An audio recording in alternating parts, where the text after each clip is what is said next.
Welcome back to another episode of the Tacho Show.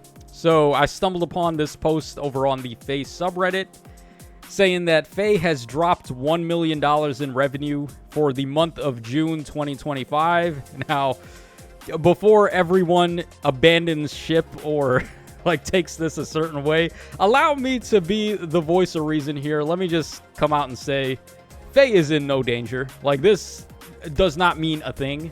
And monthly ups and downs in gacha revenue is very typical. You'll see, for example, they have the list here of the top 50 gachas that were reported for their revenue in June 2025. And we go all the way up to the top. We have Genshin Impact at number 1. Their revenue in June was $65.5 million. And that's up from $36 million from last month. So that's a very crazy leap in money there, right? Now, let's go ahead and take a look at Faye. How did Faye do?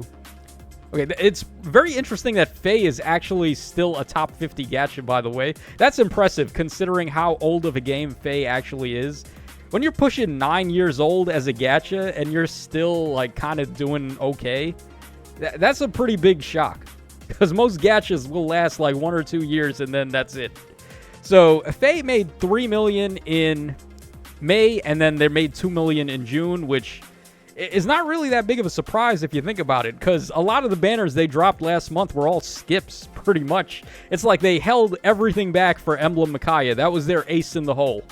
But she turned out to underperform a little, and it kind of makes me wonder, are they really toning back on the power creep a little bit? Are they really, listening to player feedback on power creep?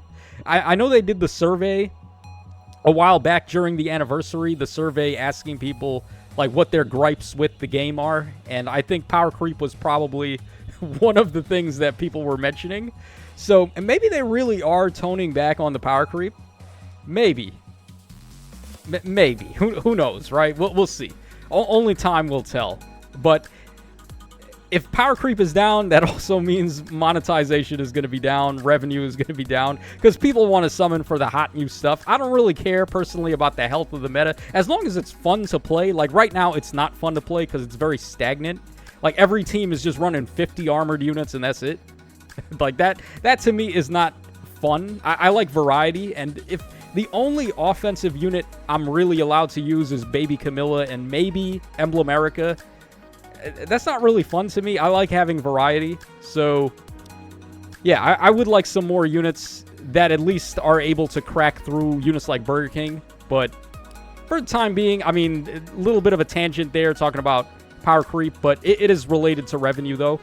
So, Faye, I think Faye is doing fine, honestly. Yeah, they may be down 1 million, but guess what? Next month, they drop Summer 2, and we get Bikini Balder, and then all of a sudden, revenue's going to go up, right? So there you guys go. It's ups and downs, peaks and valleys. It's never all just down. We're going to go back up in a minute as soon as they drop something hot. But let's just be a little more thorough here. Let's take a look at the rest of these gachas and see how they're doing. So like we said earlier, Genshin is all the way at number 1, which makes sense because ever since it came out, it's been consistently a top 5 gacha. Love in Deep Space, I don't even know what that is.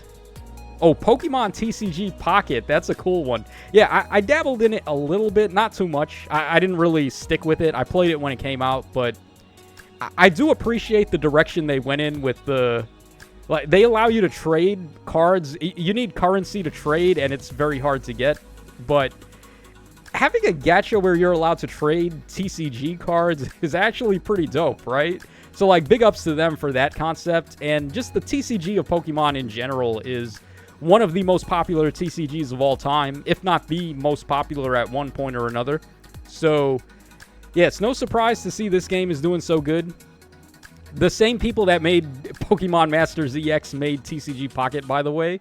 And Masters seems to be on a dying period at this point, because, I don't know, they're not even in the top 50 anymore. And they were, the last time I did one of these videos, I'm pretty sure Masters was around top 50. Faye was doing significantly better, but yeah, Masters is probably on its way out the door. Not to be mean to any Masters lovers, even I play Masters, but I can see that game going defunct very soon, considering the fact that A lot of people did not like the direction they went in with the 5th anniversary. Basically, okay, so if you've never played Pokemon Masters, allow me to like give you a little example in Fey terms. So what they did, you know how you spark in Fey on a banner, it costs 40 out of 40 summons, and then you're able to spark?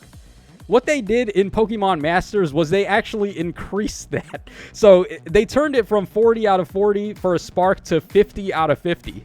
And obviously that pissed off a lot of people. So yeah, if Faye were to do something like that, then maybe we'd have a cause for concern. But Faye is probably not going to do something like that. Yeah, we may cry and whine about Powercreep all the time, but that's not actually negatively impacting monetary gain for the game. What would actually be affecting monetary gain is if they do a move like that, where it really pisses people off. Not people like playing competitively, but the people who are just playing casually. That's who you don't want to upset. And Faye hasn't really done that. So I think we're okay for now. Alright, so yeah, Pokemon TCG, Pokemon Masters, talked about those. Seven Knights Rebirth, I don't really know about that. Wuthering Waves, I think that's like some kind of Genshin spin-off or something. I actually have no clue. But I do remember when this game came out, Oblivion was playing it. So shout-outs to the homie.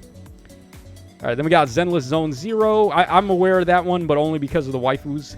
Like there's like a lot of people stand the waifus from this game, so it's hard to avoid. Alright, Naruto Mobile. That's a new one. It's doing pretty good too. That's kind of a shock to me, because the Naruto IP is not really doing much.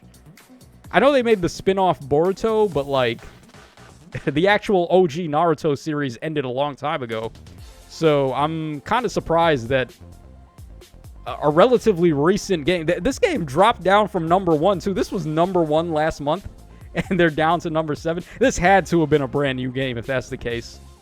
Well, let's see how long they can keep it up. But I remember Ninja Blazing was the only Naruto gacha that I was familiar with, and that game did actually go defunct.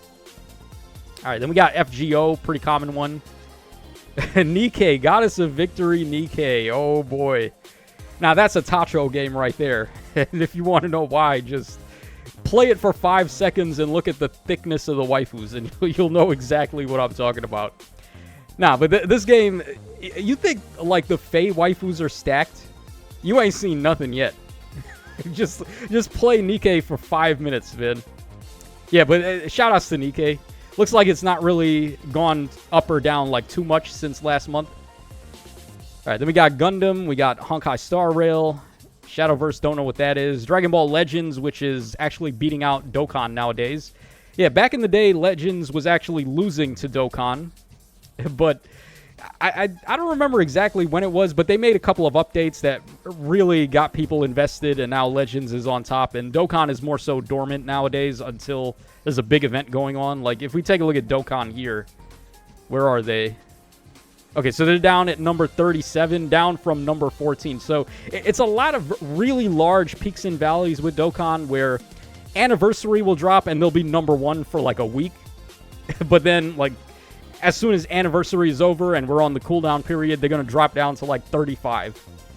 That's kind of how it is with Dokkan. But then again, I think Dokkan is the oldest gacha on here. I might be wrong about that, but Dokkan came out in 2015, guys. Maybe FGO is older. That's the only one I can think of. But yeah, Dokkan is a pretty old game. All right, Monster Strike, Uma Musume, Cookie Run, One Piece Bounty Rush. Oh, I thought the One Piece gacha was called Treasure Cruise, actually.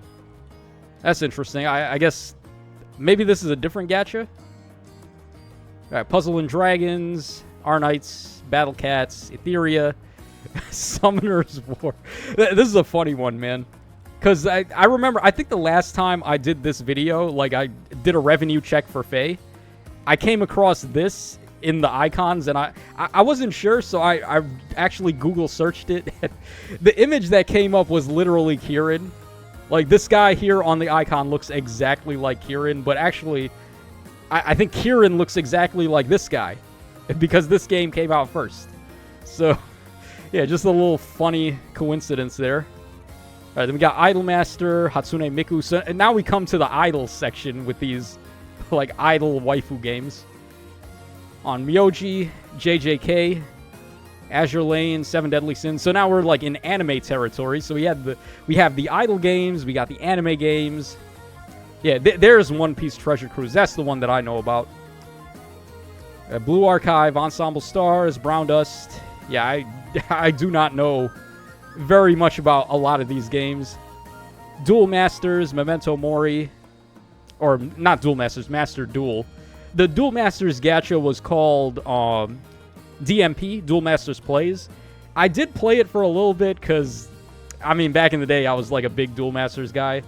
I actually went to a tournament. I won a invitational tournament in Poughkeepsie. And they flew me out to Texas to play in the Worlds. And Wizards of the Coast flew out Daisuke Izuka to do like card signings and take pictures because he was one of the artists for Duel Masters. And I actually met him there.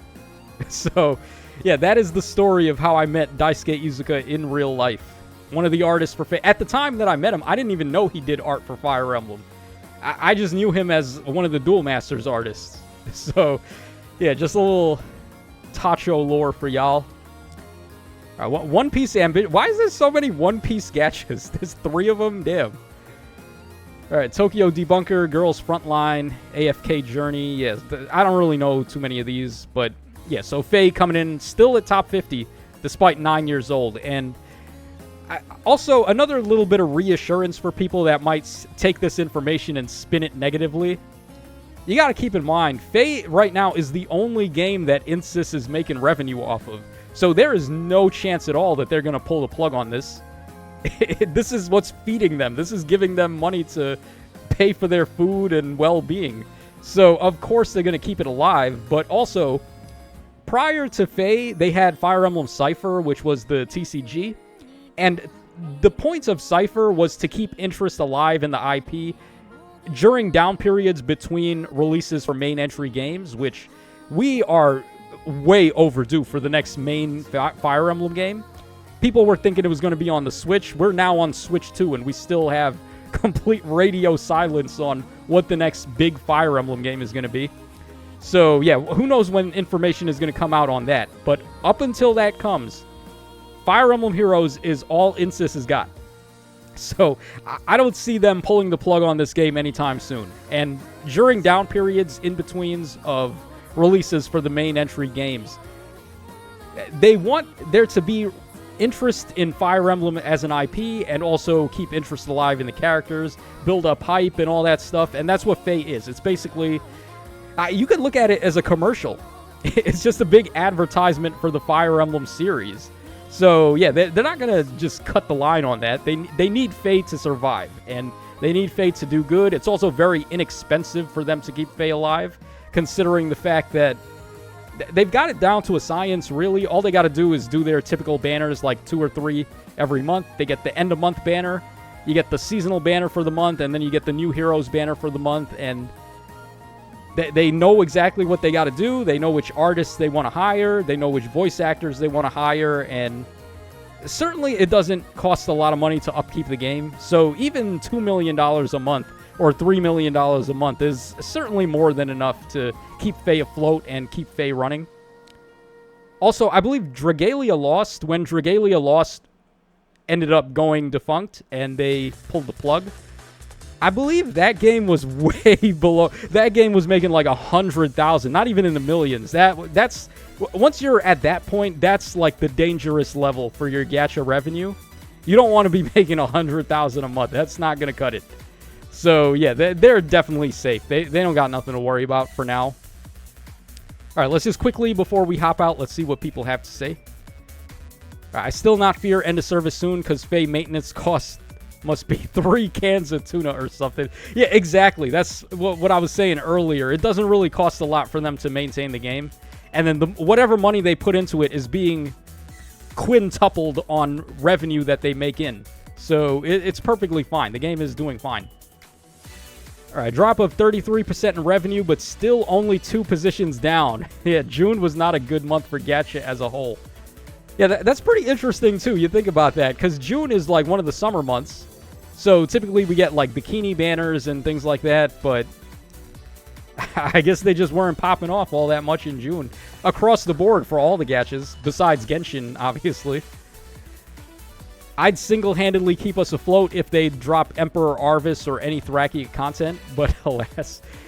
I feel like Emperor Arvis is a possibility, considering we got Legendary Black Knight. Like, Arvis could be one of the characters on the table. Because if you think about it, all of the Legendary heroes, like the main choices, they've gone through most of them. Because we got all the Lords already, we got basically most of the main characters already. And they've already moved on to doing, like, questionable choices for Legendaries. So it wouldn't surprise me if we start getting more, like, final boss level characters as Legendary or Mythic heroes, like Burger King, for example. Alright, Totsute says, checked the thread on Gacha Gaming and found someone asking why so many games performed so different than usual. Someone linked to this thread here. Alright, Sensor Tower numbers seem lower than normal. If I understand this right, then Sensor Tower acquired Data AI and afterwards adjusted the way they calculate revenues. Also, something about the Chinese iOS market going on. Oh. I actually would know nothing about that. I am very politically unaware, so I would have no idea about what's going on with that. The only thing that I'm aware of is President Dumbass and his tariffs, which have been killing the poor American people. Yeah, make America great again by causing all the poor people to freaking go bankrupt while all the rich assholes are just raking in all the money. Yeah, thanks so much. But, sorry about that. But regardless, I mean, the tariffs are killing people who are buying imported goods, like Switch 2s, for example, and, like, any sort of material that has been imported from another country. If you're buying goods like that at the market, that's not going to be good. But I don't think that should have any impact on gacha revenue or, like, if you're buying stuff on the App Store or Google Play Store or whatever, you should be avoiding tariff prices on those. Yeah, I'm not very politically aware, guys. I'm sorry. But I really don't care. I gotta be honest. Like, I only care about things that are relevant to my interests. And, yeah, the economy is doing bad. I mean, is it my business? Yes. But is it my interest? No. I don't really care. I gotta be completely blunt and honest with everybody about that. But, yeah, I mean, Faye is doing fine. Despite this looking seemingly bad, and maybe people are going to try to spin this a certain way, don't do that, please. The game is fine. Like, we've actually experienced very little difference or impact or anything like that. I think, actually, Powercreep may be one of the causes of concerns here, because they have toned back on Powercreep this month, if you think about it. Because I remember the new Heroes banner and the first summer banner was kind of underwhelming. And even Emblem Micaiah is a little underwhelming in terms of her damage. I still love her support and her ring and all that, but, like, I was expecting a little more from her DPS and it wasn't there. So, yeah, maybe that's also a cause of why the revenue is down a bit, because the units releasing lately haven't really been as up to par as when they were going crazy with, like, Burger King and stuff. But yeah, that's going to wrap us up for this video, guys. Let me know your thoughts in the comment section down below, and I will catch y'all again on the flip side.